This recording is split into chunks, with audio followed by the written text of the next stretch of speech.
Hello bachcho, let's see this question, and here this question say in the question given below there are two statement marked as assertion and reason. Read the statement and choose the correct option. आपका यहाँ पे assertion और reason दिया हुआ है, उससे related आपको जो भी ऑप्शन सही लगते हैं ये रहे आपके ऑप्शन, उस पर हमें मार्क करना है. तो बेसिकली सिंपल सी बात है, assertion और reason बेस्ड क्वेश्चन है. assertion हमारी बोलती है the liberals wanted to safeguard the right of safe guard है वो safe guard the right of individual against the government. यानी कि जो लिबरल्स थे वो ये चाहते थे कि प्रत्येक इंडिविजुअल को यानी कि प्रत्येक व्यक्ति को सरकार के अगेंस्ट में ना उसके अधिकारों की सुरक्षा मिलनी चाहिए. जो भी कंट्री में लोग रहते हैं, लिबरल्स का मानना था कि कंट्री में रहने वाले सभी लोगों को कुछ आज़ादी मिलनी चाहिए, कुछ अधिकार मिलने चाहिए जो गवर्नमेंट उन्हें देगी ही देगी. रीज़न है they wanted a nation in which government was based on the majority of countries population. यानी कि जो लिबरल्स थे उनकी ये आइडियोलॉजी थी या ये मानना था कि एक ऐसा देश हो जिसमें सरकार किनकी हो, उन लोगों की हो जो मेजॉरिटी में हैं.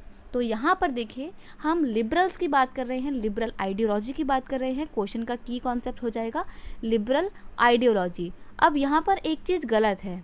क्या गलत है? जो रीज़न की स्टेटमेंट है ना बच्चे, ये गलत है. ये वाली आइडियोलॉजी थी तो सही, लेकिन ये लिबरल्स की नहीं थी, ये रेडिकल आइडियोलॉजी थी. तो मैं यहाँ लिख देती हूँ इट वॉज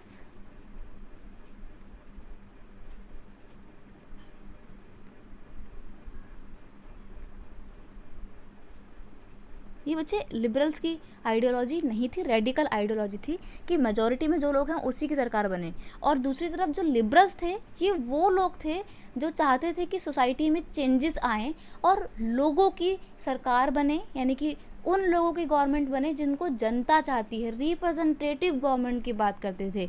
लेकिन यहाँ पर लिबरल्स का जो एजर्शन दिया हुआ है कि वो सभी लोगों के इंडिविजुअल राइट्स के सुरक्षा चाहते थे, तो ये बिल्कुल सही है. अब देखो ये लिबरल्स कौन थे? Liberal demanded for the representative elected parliamentary government. वो मेजोरिटी गवर्नमेंट की बात नहीं करते थे कि जिनकी मेजोरिटी है वही सरकार बना ले, नहीं. वो चाहते थे कि रिप्रेजेंटेटिव इलेक्टेड पार्लियामेंट्री गवर्नमेंट हो, जैसे कि आज के टाइम पे इंडिया में है पार्लियामेंट्री गवर्नमेंट है और रिप्रेजेंटेटिव इलेक्टेड गवर्नमेंट है, क्योंकि हम अपनी सरकार को चुनते हैं. तो लिबरल्स की यही आइडियोलॉजी थी. They oppose the uncontrolled power of dynastic rule. जो राजा के पास में अनकंट्रोल पावर है, सारी की सारी पावर सिर्फ राजा के पास में है, उसका वो लोग विरोध करते थे, अपोज करते थे लिबरल्स. तो एक बहुत खुले विचार वाले व्यक्ति हुआ करते थे लिबरल्स. तो यहाँ पर हमारा एजर्शन तो सही है लेकिन रीज़न रॉन्ग है. That's why option C is a correct answer. Assertion is correct but reason is wrong. So your final answer is option C. I hope you understand it well. Best of luck.